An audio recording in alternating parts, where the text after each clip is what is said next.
जी अस्सलाम वालेकुम स्टूडेंट्स, कैसे हैं। आज का लेक्चर है आपको मैं समझा रहा हूँ कि ऑर्गेनिक केमिस्ट्री के बारे में। ठीक है, तो काफ़ी इंपॉर्टेंट चैप्टर है और टॉपिक भी काफ़ी ज़रूरी है। तो ये सारी चीज़ें आप पढ़ेंगे कि व्हाट इज़ ऑर्गेनिक केमिस्ट्री, इसमें यूनिक कैरेक्टर ऑफ कार्बन का क्या है, क्लासिफिकेशन ऑफ ऑर्गेनिक कंपाउंड क्या है, और factor affecting the physical property of organic chemistry. ठीक है, कंपाउंड्स। सबसे पहले आपको ये पता होनी चाहिए ऑर्गेनिक केमिस्ट्री होती क्या है। तो ऑर्गेनिक केमिस्ट्री का मतलब है कि जो लिविंग ऑर्गेनिज्म में जो पौधे हो गए, दरख्त हो गए, जानदार होते हैं, वो सारे ऑर्गेनिक कंपाउंड्स में आ जाते हैं। इसलिए उनको ऑर्गेनिक कंपाउंड्स कहा जाता है कि वो ऑर्गेनिज्म से निकला हुआ है। ठीक है, इन सब में कार्बन पाया जाता है। जितने ऑर्गेनिक कंपाउंड्स हैं सब में कार्बन पाया जाता है, आपने ध्यान में रखना है। तो organic chemistry is a chemistry of carbon. ठीक है, जानदार से भी आ सकता है। जो लिविंग ऑर्गेनिज्म जितने होते हैं, तो इसका मतलब है कार्बोहाइड्रेट, मतलब चीनी है, गुड़ है, शहद है। तो ये कहाँ से आता है? लिविंग ऑर्गेनिज्म से आ रहा है। जो आप प्रोटीन घर में इस्तेमाल करते हैं, अंडे वगैरह इस्तेमाल करते हैं, तो वो कहाँ से आते हैं? या चने वगैरह इस्तेमाल करते हैं, तो वो भी लिविंग ऑर्गेनिज्म से आ रहा है, पौधों से आ रहा है। इससे फैट्स, वाइटामिन, एंटीबायोटिक्स, जो दवाइयाँ आप लोग इस्तेमाल करते हो वो कहाँ से आती है? तो सारी जो चीज़ जानदार से आती है वो सारी ऑर्गेनिक कंपाउंड्स की कैटेगरी में आती है।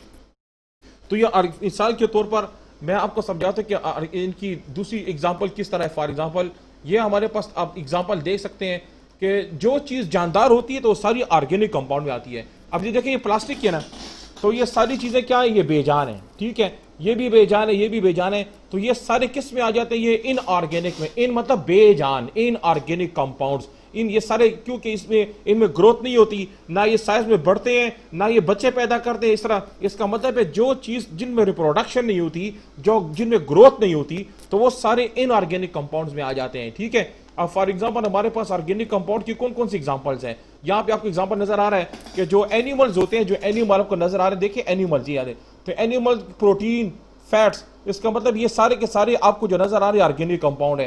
फैट्स की एग्जांपल भी आपको मैंने दिखा दी है। जो जानदार है, जो लिविंग ऑर्गेनिज्म है, जो पौधे होते हैं, उनमें carbohydrate, monosaccharide, oligosaccharide, polysaccharide, these are the example of the organic compound. Protein में पल्सिस और बीन, वाइटामिन के अंदर एप्पल, ऑरेंज, बनाना। जितने भी मेडिसिन, दवाई आप इस्तेमाल करते हो रोजमर्रा जिंदगी में, आप मेडिसिन की जो दुकानों में जाते हैं, तो वो जो चीजें हैं वो इन्हीं चीजों के प्रोडक्ट से आती हैं। तो एक दफा कोई चीज डेड हो जाती है, फॉसिल में कन्वर्ट हो जाती है, जैसे कोयला, पेट्रोल और गैस। ये तीनों भी मैं डिटेल से बताऊंगा कि कहां से आए। तो ये भी ऑर्गेनिक कंपाउंड्स में आ जाते हैं। इसका मतलब है कि ऑर्गेनिक कंपाउंड्स आपने ये देखना, देखें अब ये क्या चीज है? ये अब इनऑर्गेनिक कंपाउंड में आ जाता है, क्योंकि ग्रोथ तो नहीं कर रहा है। तो इसका मतलब है कि इनऑर्गेनिक कंपाउंड, ये जितनी चीजें आपको नजर आ रही हैं, ये आपकी डेली लाइफ में आप देख सकते हैं कि ये तमाम के तमाम इनऑर्गेनिक में आ जाते हैं। ये ग्रोथ नहीं करते, ये रिप्रोडक्शन नहीं करते। तो इसका मतलब ये इनऑर्गेनिक कंपाउंड्स की एक प्रैक्टिकल एग्जांपल ये है। ठीक है, अभी आपकी सामान, आपके घर में सामान पड़ा हुआ है ना, तो आप अपने चारों तरफ देखिए कि आपके चारों तरफ ऑर्गेनिक कंपाउंड क्या है, इनऑर्गेनिक कंपाउंड क्या है। तो ये सारी बेजान चीजें, तो ये इनऑर्गेनिक कंपाउंड्स में इनको शुमार किया जाता है। बेंजीन है, पेट्रोल है, तो उसका मतलब ये ऑर्गेनिक कंपाउंड में आ जाता है। सीमेंट है तो ये बेजान है, तो इनऑर्गेनिक में आ जाता है। तो इसका मतलब आपको ऑर्गेनिक और इनऑर्गेनिक के दोनों में दरमियान जो डिफरेंस को भी पता होना चाहिए, क्योंकि आपसे कोई पूछ सकता है कि प्रैक्टिकल लाइफ में आप ऑर्गेनिक और इनऑर्गेनिक की मुझे लाइफ में क्या एग्जाम्पल दिखा सकते हो। एक लिविंग होगा तो दूसरा कौन सा होगा? इनऑर्गेनिक, इंडियन नॉन लिविंग होगा। इसकी भी एग्जांपल आप देख सकते हैं। ये सारे प्रैक्टिकल एग्जांपल्स है, आपकी सारी चीजें आपकी डेली लाइफ के साथ ताल्लुक रखती हैं। ये सब आपको जो देख रहे हो, किचन के जो अक्सर सामान जो आप देख रहे हो, ये सारा का सारा इनऑर्गेनिक कंपाउंड में आ जाता है। तो जानदार जो लिविंग ऑर्गेनिक, वो लिविंग जो होगी वो कौन सी किस में? ऑर्गेनिक में। ये अब पानी है, तो पानी तो जानदार नहीं है, तो पानी किस में आ जाता है? इनऑर्गेनिक में आ जाता है। दवाइयाँ क्या चीज है, कहां से आती है? मेडिसिन कहां से आती है? मेडिसिन दरख्तों से आती है, पौधों से आती है, जानवरों से निकलती है। वैक्सीन कहां से आती है? एनिमल से आती है, तो प्लांट से आती है। तो इसका मतलब है ये आपके पास ऑर्गेनिक कंपाउंड की प्रैक्टिकल एग्जांपल है। ये आपने किचन खोला है, किचन में आपने फ्रिज को खोला है, तो फ्रिज में आपको ये सारा कुछ नजर आया है। तो ये सारा कुछ किसकी एग्जांपल है? Organic compound. टमाटर हो, ऑक्जेलिक एसिड हो, ये सारे के, चाहे वो क्लोरोप्लास्ट हो, क्लोरोफिल हो, या ल्यूकोप्लास्ट हो।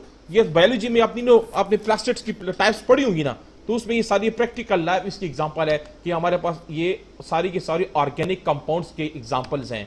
तो और पहले आपको ये पता होना चाहिए कि ऑर्गेनिक कंपाउंड और इनऑर्गेनिक कंपाउंड में फर्क क्या होता है। ठीक है, अब ये भी याद रखना है कि जो फॉर एग्जांपल ये देखो दरख्त से है, तो दरख्तों से ये इन्होंने एक दवाई बनाई हुई है, तो दरख्त से दवाई जो बनती है, जो मेडिसिन जो आप इस्तेमाल करते हो, वो सारे ऑर्गेनिक कंपाउंड की एग्जांपल में आ जाती है। तो इसका मतलब आपको ऑर्गेनिक और इनऑर्गेनिक के बीच में जो डिफरेंसेस है, जो फर्क है, उनका पता होना चाहिए। जो चने वगैरह आप इस्तेमाल करते हो वो कहां से आते हैं? वो भी दरख्तों से आते हैं। तो इसका मतलब है कि आपकी डेली लाइफ में ऑर्गेनिक कंपाउंड्स की काफी ज्यादा इंपॉर्टेंस है। आप दवाइयां वगैरह इस्तेमाल करते हो, ये सारी ऑर्गेनिक कंपाउंड में इसकी एग्जांपल आती है। जैसे ये भी सारी, ये सब का सब ऑर्गेनिक कंपाउंड की प्रैक्टिकल एग्जांपल है कि आप बाजार में भी जाते हो तो आपको ऑर्गेनिक इनऑर्गेनिक दोनों मिलेगा। आपको ऑर्गेनिक भी मिलेगा, आपको इनऑर्गेनिक भी मिलेगा। बाजार में भी आपको ये दोनों चीजें मिलेंगी, चाहे वो रेत हो, चाहे वो कोई भी सीमेंट हो, तो वो इनऑर्गेनिक कंपाउंड की एग्जांपल है। और जो जानदार होगा तो ऑर्गेनिक में होगा। ये याद रखें कि ऑर्गेनिक और इनऑर्गेनिक एक दूसरे में मिक्स नहीं होते। ये नीचे आपको नजर, ये पानी है, ये ऊपर क्या है? ये ऑयल है।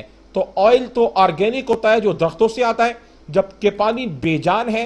तो जानदार बेजान दो चीजें आपस में मिक्स नहीं है। इसका मतलब है ऑर्गेनिक ऑर्गेनिक में हल होता है और इनऑर्गेनिक इनऑर्गेनिक में हल होता है। यहां पे दोनों एक दूसरे में मिक्स नहीं हो रहे, ठीक है। ये ऑर्गेनिक कंपाउंड्स की इस तरफ भी एग्जांपल देख लें और उस तरफ भी देख लें। सिलिका का मतलब क्या होता है? रेत को कहते हैं। मार्बल तो आपको पता है, बुक्साइड, गिलीना, अमोनिया, ये सारे इनऑर्गेनिक कंपाउंड्स की प्रैक्टिकल लाइफ इनकी एग्जांपल आपने देख रही हो, ठीक है। तो इसका मतलब आपको सबसे पहले ऑर्गेनिक और इनऑर्गेनिक इन दोनों के डिफरेंसेस का आपको पता चला कि कौन सी चीज किस तरह और कौन सी ऑर्गेनिक है और कौन सी इनऑर्गेनिक है, ठीक है। अब आगे जाके देखते हैं। यहां तक मैं पहुंच गया, आगे अब जाएं। आगे इस तरह की ये पॉइंट्स आपने याद रखने की, इंट्री टेस्ट में ये पॉइंट आएगा कि जो जमीन, जो ऑर्गेनिक कंपाउंड होते हैं जो नीचे जमीन से जो निकाले जाते हैं, alkane, alkyne, alkyne, aromatic, hydrocarbon, ये भी सारे के सारे ये सारे ऑर्गेनिक कंपाउंड्स की एग्जांपल है। तो ऑर्गेनिक कंपाउंड की एग्जांपल जो है, अल्केन भी है, अल्कीन भी है, अल्काइन भी है, एरोमेटिक, हाइड्रोकार्बन या हाइड्रोकार्बन में, ये सारे के सारे आपके पास ऑर्गेनिक कंपाउंड्स हैं। इनको जमीन से दो तरीकों से निकाला जाता है। एक का नाम है फ्रैक्शनल डिस्टिलेशन, एक का नाम है डिस्ट्रक्टिव डिस्टिलेशन। तो जमीन से जो पेट्रोल निकाला जाता है ना, वो पेट्रोल साफ नहीं होता। तो सबसे पहले मैं आपको कांसेप्ट क्लियर करता हूं, आप गौर से सुने कि जो मैं आपको समझाता हूं। देखें, ये कौन से जानवर हैं? ये डायनासोर्स हैं। हजारों साल पहले जो है डायनासोर्स थे, आदम अलैहिस्सलाम से पहले डायनासोर थे और बड़े बड़े जानवर होते थे, ठीक है। उन जानवरों को दुनिया से खत्म करने के लिए उनके ऊपर स्टार्स गिरे थे, ठीक है। उनके ऊपर एक आफत गिरी थी, जिसकी वजह से वो आफत, एक टूटा हुआ सितारा जमीन तक पहुंचा था, जिसकी वजह से बड़े बड़े जो जानवर थे, जिनके जो खुद ऑर्गेनिक थे, जिनके जिस्म में कार्बन पाया जाता था, उनके ऊपर ये आफत नाजिल हुई थी, जिसको कैस्ट्रोट्रॉपिज्म कहा जाता है। कैस्ट्रोट्रॉपिज्म जो आप इवोल्यूशन में आप पढ़ेंगे। तो आज से पहले हजारों साल पहले पुराने जो डायनासोर थे, उनका खात्मा इसी तरह हुआ। सितारे गिरे, स्टार्स गिरे उनके ऊपर, जिनकी वजह सारे जल के बसम हो गए, ये सारे के सारे खत्म हो गए। तब ये सारे के सारे जमीन जब खत्म हो गए तो ये कहां चले जाते हैं? मिट्टी में चले जाते हैं। जब ये मिट्टी में चले जाएंगे तो किस में कन्वर्ट हो जाएंगे? इसका मतलब है कि ये जब डेड हो जाते हैं तो फॉसिल्स में कन्वर्ट हो जाते हैं। इसका मतलब है जितने भी दुनिया में डायनासोर थे, जितने भी बड़े बड़े जानवर जो दुनिया में पाए जाते थे, जिनकी साइज बहुत ज्यादा लंबा था, वो एक बड़े धमाके के बाद वो खत्म हुए थे। जब वो खत्म हो गए तो वो जमीन के नीचे दब गए और हजारों लाखों साल तक वो नीचे जमीन पे दबते गए और उनसे फिर ये फॉसिल बन गया, इनको फॉसिल कहा जाता है, पैलेंटोलॉजी कहा जाता है, पैलेंटोलॉजी। इसका मतलब है जमीन के नीचे जो पेट्रोल है, ये हजारों लाखों साल पहले जो डायनासोर थे वो जमीन के नीचे जाके प्रेस होते गए और उनसे फिर ये जाके आगे जाके क्या बना? उनसे ये जाके पेट्रोल वगैरह बनाए।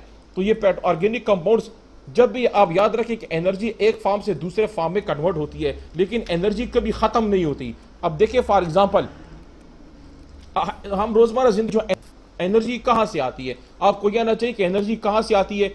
अब फॉर एग्जांपल तीन चीजें हैं, कोयला, पेट्रोल और गैस। कोयला, पेट्रोल और गैस। ये कोयला है आपके पास, ठीक है, ये एक कोयला, पेट्रोल और गैस, ये तीनों चीजें कहां से आई हैं? इसमें से ये आपके पास कौन है? ये वाला, ये एक कोयला है, एक पेट्रोल है और ये गैस है। तो हमने पढ़ा है कि ये इनको कहते हैं, जब भी पुराने जमाने में जितने ऑर्गेनिज्म थे, हाथी थे, डायनासोर थे, जो भी थे, वो बड़े बड़े साइज के जो जानवर थे, या वेल, शार्क वगैरह या दरख्त वगैरह, जमीन खत्म हो गए, जब टूट गए तो नीचे जमीन में जाके दब जाते थे, जमा होते गए, हजारों लाखों साल गुजरे, वो प्रेस होता गया, टेम्परेचर ज्यादा हो गया, प्रेशर ज्यादा हो गया, जिसकी वजह से ये किस में कन्वर्ट हो जाते थे? वो फॉसिल में कन्वर्ट हो गए। आज के साइंसदानों को कैसे पता चले कि जमीन के नीचे पेट्रोल है? तो उन्होंने तजुर्बा किया, साइंसदानों ने एक्सपेरिमेंट यदि उनको पता चला है कि शुआओं के जरिए, रेजिस के जरिए पता चले कि नीचे कुछ पड़ा हुआ है, कुछ पॉइंट्स पड़े हुए हैं, तो जिसकी वजह से उन्होंने ड्रिलिंग का प्रोसेस किया। ड्रिलिंग जमीन को खोदने का प्रोसेस कहा जाता है। तो समंदर की अच्छा, तो ड्रिलिंग का प्रोसेस होता है, ठीक है। अब फॉर एग्जांपल देखें, यहाँ पे ड्रिलिंग हो रही है, तो जो इनको कैसे पता चलता है नीचे क्या पड़ा हुआ है? तो यहाँ से जब पेट्रोल निकल आता है तो उस पेट्रोल को निकाला जाता है ड्रिलिंग के जरिए। अब यहाँ पे देखें, जिस चीज़ का वजन हल्का होता है पहले वो बाहर आती है। गैस का वजन हल्का होता है तो पहले गैस बाहर आती है, ठीक है। तो ये इसका मतलब है नीचे से पेट्रोल निकाला गया, गैस को निकाला गया, कोयले को निकाला गया। अब इसी से ज़मीन के नीचे से पेट्रोल को भी निकाला जाता है, और ये पेट्रोल फिर आगे जाके केमिकल, तो ये केमिकल एनर्जी इलेक्ट्रिकल एनर्जी में कन्वर्ट हो रही है। तो इसको इलेक्ट्रोकेमिस्ट्री कहा जाता है, इलेक्ट्रोकेमिस्ट्री। तो इलेक्ट्रोकेमिस्ट्री का मतलब है कि केमिकल्स के जरिए बिजली को बनाना। तो बिजली में क्या चीज़ पाई जाती है? इलेक्ट्रॉन और प्रोटॉन होते हैं ना। प्रोटॉन का साइज हमेशा बड़ा होता है, इलेक्ट्रॉन का वजन जो है वो कम होता है। तो आपको ये पता चल गया कि ये जमीन के नीचे से पेट्रोल किधर से आया, किस तरीके से आया, ये भी आपको पता हो गया। दूसरा, आपको ये दिमाग में रखना है कि जो जमीन से निकलने वाला जो पेट्रोल है वो साफ नहीं होता, उस पेट्रोल को बाकायदा साफ किया जाता है, तो उसको क्रूड ऑयल कहा जाता है। क्रूड ऑयल, जब भी गंदे पेट्रोल को, खाम पेट्रोल को साफ किया जाता है, उसको फ्रैक्शनल डिस्टिलेशन कहा जाता है, जो किसी लिक्विड को गर्म किया जाता है। अब फॉर एग्जांपल मैंने पेट्रोल को गर्म किया, तो जिस चीज का टेम्परेचर सबसे कम होगा तो पहले वो चीज निकलेगी ना, ठीक है। फॉर एग्जांपल जो सबसे हल्की होगी पहले वो निकलती है। जैसे ही टेम्परेचर 40 सेंटीग्रेड तक पहुंच जाता है तो उसके बाद गैस खारिज होती है, ठीक है। उसके बाद ये, तो हर टेम्परेचर पे मुख्तलिफ चीजें यहाँ पे खारिज हो रही हैं, ठीक है। टेम्परेचर बढ़ता जा रहा है, वजन बढ़ता जा रहा है। जैसे नीचे से, अब फॉर एग्जांपल जैसे ही टेम्परेचर जो है वो 350 सेंटीग्रेड तक पहुंचता है, या नीचे आप देख सकते हैं यहाँ पे 370 तक, ये 370 सेंटीग्रेड के ऊपर जो चीज निकलती है उसको कहते हैं ब्यूटेमेन। वो तारकोल और गाड़ियों में इस्तेमाल की जाती है, इसका तारकोल के तौर पर सड़क के बनाने के लिए काम आती है। तो एमसीक्यूज आ सकता है कि ब्यूटेमिन की प्रैक्टिकल लाइफ एग्जांपल क्या है। रेजिड्यू, जो गाड़ियों के अंदर जो है ना फ्रैक्शन को, रगड़ को खत्म करने के लिए मोबिलाइल यूज की जाती है ताकि गाड़ियों में टकराव ना हो, ठीक है। अब इसी तरह डीजल, केरोसिन और नाफ्तालीन और पेट्रोल, और ऊपर गैस है। तो ऊपर से आप नीचे जाओगे तो एक चीज का वजन बढ़ता जाता है, देखिए वजन बढ़ता जा रहा है, और नीचे से आप ऊपर जाओगी तो एक चीज का वजन जो हल्का होता जाता है। जो चीज सबसे हल्की होती है सबसे पहले वो बाहर निकलती है। तो इसका मतलब है गैस हल्की है, तो कार्बन 1 से लेके कार्बन 4 तक गैस होते हैं, ठीक है। ऊपर से नीचे बॉइलिंग पॉइंट बढ़ता जा रहा है और नीचे से ऊपर बॉइलिंग पॉइंट कम होता जा रहा है क्योंकि वजन हल्का हो रहा है। तो इसका मतलब है कार्बन 1 से कार्बन 4 तक क्या होते हैं? गैस होते हैं। मीथेन, ईथेन, प्रोपेन, ब्यूटेन तक हमारे पास गैस होते हैं। गैसों का वजन जो है वो हल्का होता है, ठीक है। गैस का वजन हमेशा हल्का होता है। तो इसका मतलब है कि जो घरों में जो गैस वगैरह इस्तेमाल करते हैं, रिफाइनरी गैस, उसको दोबारा भर भी सकते हैं, ठीक है। हर गैस का अपना प्रेशर होता है, उसको अपने प्रेशर के तौर पर उसको यूज किया जाता है, ठीक है। अब आगे आप देखते हैं, आप घरों में किचन में जो इस्तेमाल करते हैं, गैस इस्तेमाल करते हैं CH4, ये भी फ्रैक्शनल डिस्टिलेशन की रिजल्ट के तौर पर आप इस्तेमाल कर रहे हो। आपसे पूछा जा सकता है कि कौन सी चीज कहां पे और यूज होती है। तो पेट्रोल में कितने कार्बन होंगे? पेट्रोल में 4 से ज्यादा कार्बन होते हैं, ठीक है। कार्बन 4 से लेके कार्बन 17 तक पेट्रोल होते हैं। गौर से सुने आप, ठीक है। कार्बन 4 से कार्बन 17 तक पेट्रोल होते हैं जो गाड़ियों में यूज किया जाता है। तो गाड़ियों में पेट्रोल यूज किया जाता है, ठीक है, जिसमें कार्बन की तादाद ज्यादा है। अब इसी तरह मुख्तलिफ कंपाउंड्स है, नाफ्ता है जो मुख्तलिफ जगहों पर यूज किया जाता है। तो सिंगल बॉन्ड सारे अल्केन, इनको तोड़ा भी जा सकता है, ब्रेक डाउन भी हो सकते हैं, ठीक है। तो आपने ये देखना है कि ये कार्बन और हाइड्रोजन, ये सारे इनको हाइड्रोकार्बन कहा जाता है, हाइड्रोकार्बन, ठीक है। अब मिसाइल या रॉकेट है तो इसके अंदर भी गैस इस्तेमाल हो रही है, ठीक है। पैराफिन पे काम इस्तेमाल हो रहा है, लालटेन के अंदर आग जलाने के लिए पैराफिन को यूज किया जाता है, जो ये भी ऑर्गेनिक कंपाउंड का एक प्रोडक्ट है जो फ्रैक्शनल डिस्टिलेशन की वजह से हमें मिला है। इसी तरह गाड़ियों के अंदर देखा, ट्रकों के अंदर डीजल यूज होता है।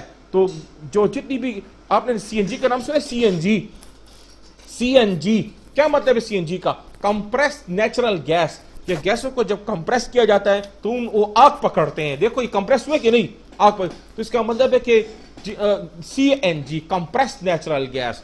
तो ये भी आपको समझ आ गई। आपको ये भी पता कि पानी के जो जहाज होते हैं उनमें फ्यूल ऑयल यूज किया जाता है, फ्यूल ऑयल जो फ्रैक्शनल। इसी तरह गाड़ियों के अंदर रगड़ को खत्म करने के लिए लुब्रिकेंट के तौर पर रेजिड्यू को यूज किया जाता है, फ्रैक्शन को रिड्यूस करने के लिए।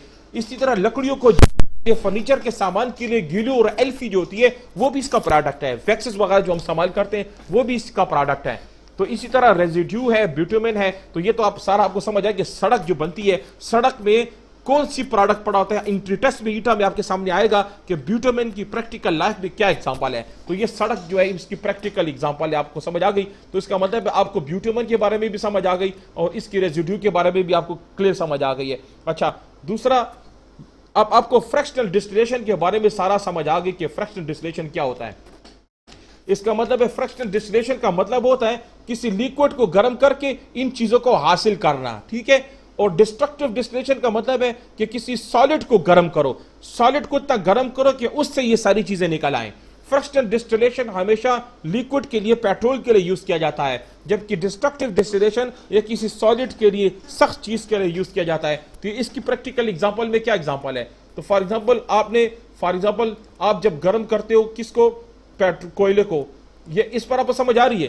तो उसका मतलब है जमीन से निकलने वाला जो क्रूड ऑयल है ना, क्रूड ऑयल, वो इन सब चीजों पे इस्तेमाल हो रहा है। आपको पता होना चाहिए जहाज में क्या इस्तेमाल हो रहा है, आपको ये पता होना चाहिए गाड़ी में कौन इस्तेमाल हो रहा है, क्या इस्तेमाल हो रहा है, मोबाइल की क्या एग्जांपल है, डीजल किस में इस्तेमाल हो रहा है, केरोसिन किस में इस्तेमाल हो रहा है, पेट्रोल किस में इस्तेमाल हो रहा है, नाफ्ता इसमें कौन सा है, इसमें रिफाइनरी गैस कौन सी है, और इसके अंदर ब्यूटामिन कौन सी है। ये चीजें आपको प्रैक्टिकल लाइफ में समझ आनी चाहिए कि आपकी रोजमर्रा लाइफ में सब कुछ आप देखते हो। अभी आपको समझ आ गई है कि ऑर्गेनिक कंपाउंड्स कहां से आते हैं। जो दरख्त जमीन पे चला जाता है ना, जो फ्रेशली बरीड होता है, वो दरख्त, वो जानदार जो फ्रेशली बरीड हो, जो तरोताजा हो, और जमीन के अंदर चला हो, पड़ा हो, तो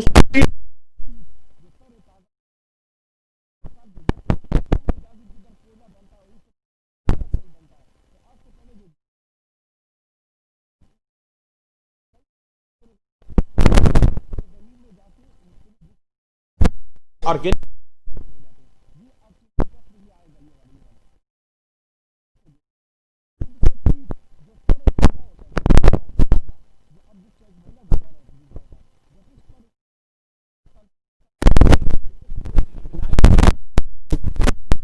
पर तो उसको होते सब ब्यूटामिनस कहा जाता है। जब सब ब्यूटामिनस के पर ज्यादा प्रेशर पर ज्यादा के पर कन्वर्ट हो जाता है, जब उस पर भी जोर पड़ता है तो वो एंथ्रासाइट में कन्वर्ट हो जाता है। तो आपको यह पता होना चाहिए कि ब्यूटामिनस एंथ्रासाइट ये क्या चीज होते हैं। तो आपकी बुक में लिखा हुआ है, लेकिन आपकी बुक में तस्वीरें वगैरह पता नहीं, तस्वीरें नहीं लिखी हुई। अभी आपको सारा कुछ पता चल गया कि आज से पहले हजारों साल पहले जो जानवर थे वो कहां चले गए, वो किस फॉर्म में कन्वर्ट हो गए, और अभी मौजूदा टाइम के ऊपर वो क्या कर रहे हैं, किस फॉर्म में कन्वर्ट हुए। तो ये आपको सारा कुछ आना चाहिए। फ्रैक्शनल डिस्टिलेशन मैंने आपको समझा दिया। अब ये सारा क्या चीज है, ये सारे प्रोडक्ट हैं, पेट्रोकेमिकल है, पेट्रोल से बनने वाले जो कंपाउंड है ये सारे पेट्रोकेमिकल है, पेट्रोकेमिकल ये सब ये सब की सब आप देख रहे हो कि आपके पेट्रोल से बने हुए कंपाउंड्स हैं। तो आपको ये पता चल गया कि जो पीठ है तरोताजा, जो तरोताजा होते हैं उसको पीठ कहा जाता है, जो फ्रेशली बरीड होते हैं, जब उन पर वक्त गुजरता है, टाइम लगता है, प्रेशर लगता है, तो घिसते घिसते लिग्नाइट बन जाते हैं, और घिसते घिसते और सख्त होते जाते हैं, आखिर में जाके वो कौन सा कॉयल बन जाता है। और अगर कोयल के ऊपर भी हजारों लाखों साल गुजर जाए तो वो आखिर में क्या बन जाता है, डायमंड। तो इसका मतलब है कि डायमंड आसानी से नहीं आता, उस पर लाखों साल हजारों लाखों साल गुजरते हैं, तब वो प्रेस होते होते आपके सामने क्या बन जाता है, वो डायमंड बनता है। तो उसका मतलब है आपको पीठ में भी समझ आ गई, लिग्नाइट में भी समझ आई, सब ब्यूटामिनस में समझ आई, एंथ्रासाइट की भी समझ आ गई। ये वो नोट्स हैं जो आप इनको यूज करके पढ़ भी सकते हो कि फॉर्मेशन ऑफ कॉइल, कि कोयला किस तरह बना है। या इन तस्वीरों पे समझ आ गई आपको। कार्बन 1 से कार्बन 4 तक जो है ना वो तो गैसेस होते हैं, ठीक है। कार्बन 4 से 9 तक उनको नाफ्ता कहा जाता है। कार्बन 5 से कार्बन 10 तक गैसोलीन जो गाड़ियों में यूज होता है। कार्बन 10 से कार्बन 16 तक वो आपके पास क्या है, वो जहाजों में यूज होता है। और कार्बन 14 से कार्बन 20 तक डीजल ऑयल, और इसी तरह नीचे लुब्रिकेंट ऑयल्स, वैक्सेस, पॉलिशेस वगैरह इनमें यूज किए जाते हैं। तो आपको ये समझ आ गई कि ये जो पेट्रोल साफ नहीं होता उसको क्रूड ऑयल कहा जाता है, क्रूड ऑयल। उसको फिर यहां से गर्म करके, और ये सारी चीजें आपके सामने आई है जिनको फ्रैक्शनल डिस्टिलेशन कहा जाता है। तो आपको ये भी पता होना चाहिए कि जो पेट्रोल होता है उस पेट्रोल में क्या क्या कितना परसेंट क्या पड़ा हुआ है। एमसीक्यूज आ जाते हैं कि पेट्रोल में कार्बन कितना परसेंट है, हाइड्रोजन कितना परसेंट है, सल्फर कितना परसेंट है, नाइट्रोजन कितना परसेंट है, ऑक्सीजन कितना परसेंट है, इनकी परसेंटेज आपको आनी चाहिए। ये सारे पॉइंट्स नीचे पढ़ते जाएं, ये नीचे जो जो पॉइंट्स लिखे हैं ये आपकी इंफॉर्मेशन के लिए, आपने इसको अच्छी तरह देखना है। तो ड्रेनिंग का प्रोसेस इसी वजह से होता है कि नीचे से पेट्रोल को निकाला जाए, इसको फ्रैक्शनल डिस्टिलेशन का प्रोसेस है। आपको ये फ्रैक्शनल डिस्टिलेशन, जब भी कोयले को गर्म किया जाता है, कोयला जब भी किसी कोयले को गर्म किया जाए और उससे मुख्तलिफ चीजें निकाली जाए तो उसको डिस्ट्रक्टिव डिस्टिलेशन कहा जाता है। डिस्ट्रक्टिव डिस्टिलेशन का मतलब है किसी सख्त चीज को पिघला के उससे मुख्तलिफ कंपाउंड्स निकाला जाए, मुख्तलिफ केमिकल्स निकाले जाएं जिनके अलग अलग इस्तेमाल होते हैं। तो जब भी किसी कोयले को गर्म किया जाए तो उससे जो चीजें निकलती हैं उसको आपने गौर से सुनना है कि यहाँ पे क्या है। ये आपके पास क्या है, कोयले को गर्म किया जाए तो कोयले से निकलने वाली सबसे पहली जो चीज होती है उसको क्या कहा जाता है, कोक, ठीक है। कोल्टार आपकी बुक में लिखा हुआ है, कोल गैस, कोल गैस। ये आपके पास कोक है जो टफ होता है, जिसमें सुराख होते हैं, पोरस होते हैं, जो ब्लैक किस्म का सब्सटेंस पाया जाता है, ठीक है, जो प्योरेस्ट फॉर्म ऑफ कार्बन है। कार्बन की सबसे प्योर फॉर्म जो होती है वो ये कोक है, ठीक है। कोक होता है जो मुख्तलिफ जगहों पर यूज किया जाता है। उसके बाद कोल्टार होता है जो काले किस्म का ब्लैक कलर का थिक लिक्विड होता है, जिसकी बड़ी खराब किस्म की अनप्लीजेंट नाखुशगवार स्मेल होती है, जिसको कोल्टार कहा जाता है, जो तारकोल के तौर पर सड़क बनाने के काम आता है, जिसमें 200 से ज्यादा मुख्तलिफ केमिकल्स उसके अंदर पड़े होते हैं। तो इसका कोल्टार के बाद दूसरी कौन सी चीज होती है उसको भी आप देखें कि इसका मतलब है कि यह सारा किसकी डिस्टिलेशन है, डिस्ट्रक्टिव डिस्टिलेशन है। इसको कोल गैस कहा जाता है, कोल गैस, जो मुख्तलिफ जगहों पे गाड़ियों के जो ट्रकों में वगैरह यूज किया जाता है। तो इसके कोक के भी अलग इस्तेमाल है।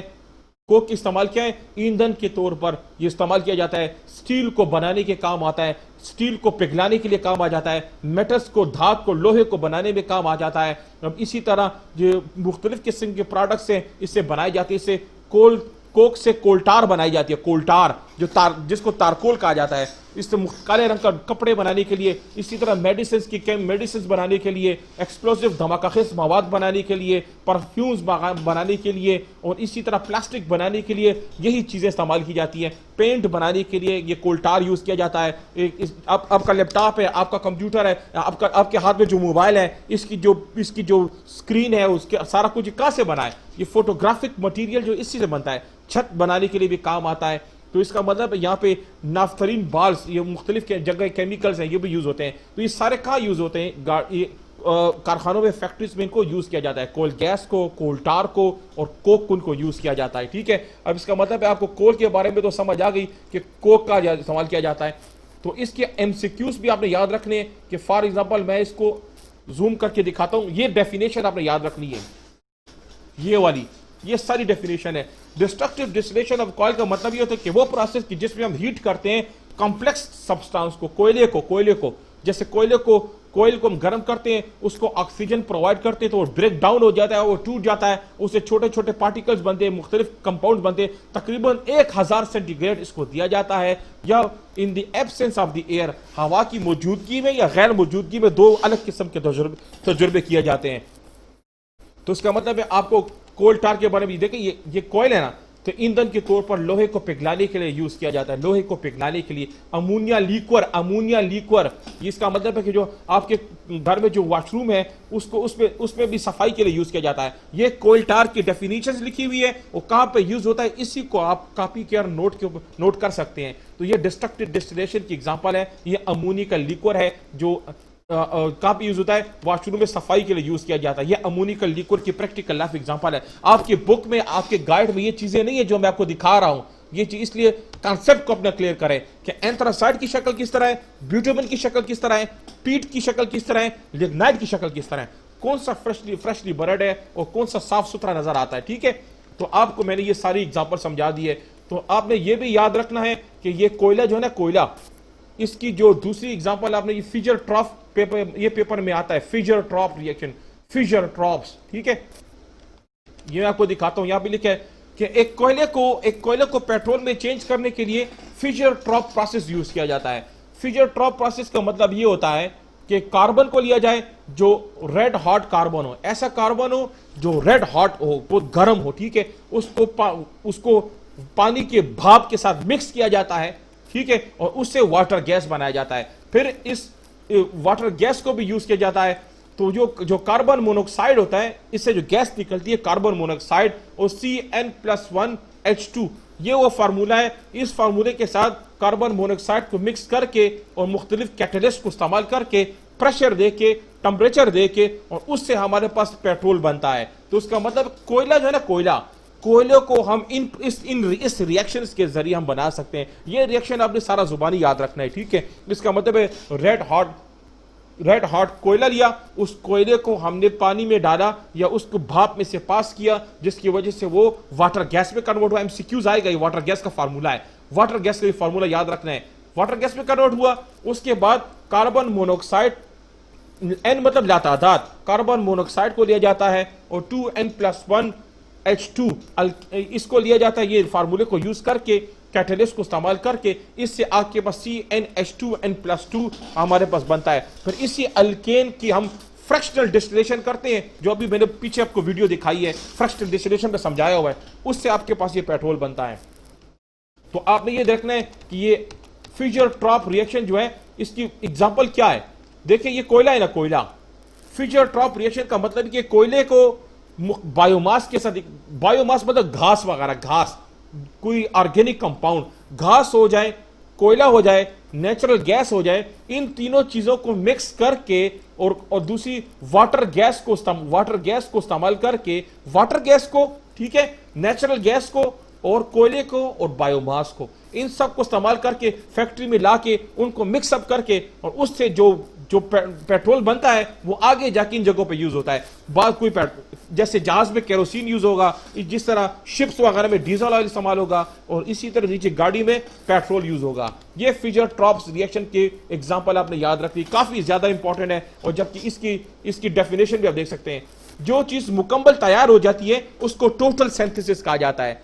मिसाल आप खाना तैयार करते हो, बाजार से सब्जी लेके आते हो, तो वो सब्जी जो होती है वो पार्शियली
अच्छा, जहां तक हम चले गए उससे आगे अब चलते हैं।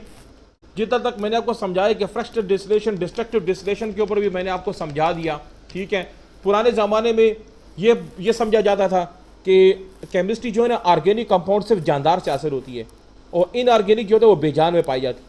लेकिन बाद में जाके एक साइंटिस्ट आ गया जिसका नाम था वुलर, उसने 1828 में तजुर्बा किया और एक इनऑर्गेनिक कंपाउंड को ऑर्गेनिक में चेंज किया। यूरिया ऑर्गेनिक है, ठीक है, यूरिया ऑर्गेनिक है, लेकिन वो अमोनियम साइनाइड जो इनऑर्गेनिक है उससे इसने बनाया है। तो इसका मतलब है कि शुरू में जो थ्योरी पाई गई थी उस थ्योरी को क्या कहा जाता है? Vital force theory. Vital force theory ने यह कहा था कि जो ऑर्गेनिक है वो जानदार से हासिल होते हैं और इनऑर्गेनिक वो बेजान में होते हैं। लेकिन आगे जाके इस थ्योरी को, वाइटल फोर्स थ्योरी को रिजेक्ट करने वाला जो बंदा था उसका नाम था वुलर, जो साइनाइड इनऑर्गेनिक था कर दिया।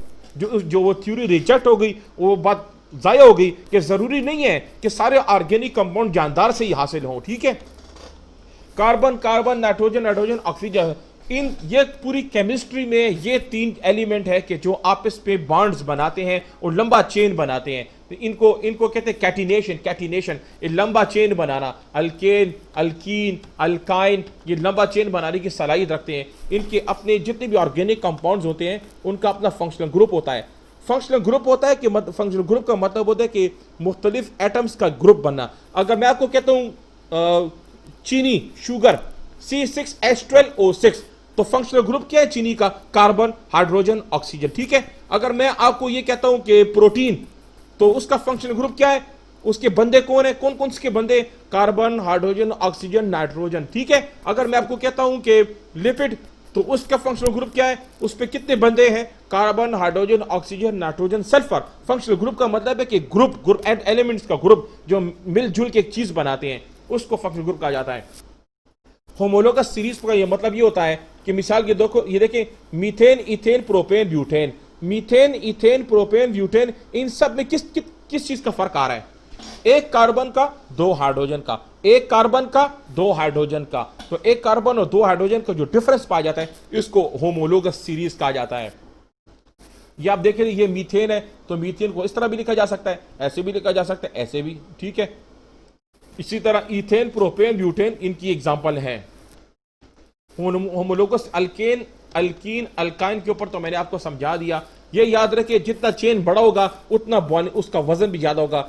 मतलब methane, ethane, propane, butane, pentane, जितना चेन ज्यादा लंबा होगा, जितना ज्यादा, फॉर एग्जाम्पल देखें, ब्यूटेन का चेन ज्यादा है ना, प्रोपेन का कम है, इथेन का कम है और मीथेन में एक कार्बन है। तो जितना चेन ज्यादा होता जाता है उतना physical property, melting point, boiling point भी बढ़ता जाता है, फोर्स ऑफ अट्रैक्शन भी ज्यादा होती जाती है, मेल्टिंग पॉइंट, बॉइलिंग पॉइंट और वजन भी बढ़ता जाता है। तो ये याद रखें कि कार्बन नंबर 1 से लेके कार्बन 4 तक गैस होते हैं, कार्बन 5 से लेके कार्बन 17 तक क्या होगा? लिक्विड होगा, और कार्बन नंबर 18 से आगे जाके क्या होता है? सॉलिड शुरू हो जाते हैं। ये आपने याद रखना है। ये भी आपने याद रखना है कि depends on the polarity of organic molecule. Non polar में हल होता है, वो पोलर में हल होता है। तो पानी जो है आपके पास किसकी एग्जांपल है? अब देखिए, ये पेट्रोल में हल हो रहा है। ठीक है, पेट्रोल में हल हो रहा है क्योंकि दोनों के दोनों ऑर्गेनिक हैं। लेकिन पानी के अंदर अगर मैं पेट्रोल को डालूं तो ये हल नहीं होता, क्योंकि ये एक ऑर्गेनिक है, दूसरा इनऑर्गेनिक है।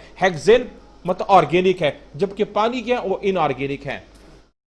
तो इसका मतलब है आपको ऑर्गेनिक इनऑर्गेनिक समझ आ गई। ये सारा पढ़ने की कोशिश करें, इस वीडियो को स्टॉप करें और ये जो पॉइंट्स मैंने ये लिखे हुए यहाँ पे, ये टेस्ट में आते हो, ये काफी ज्यादा इंपॉर्टेंट है। इन पॉइंट्स को आपने याद रखना है। इन पॉइंट्स को रोको, इनको स्टॉप करो, उनको सुनो और पढ़ो और लिखो।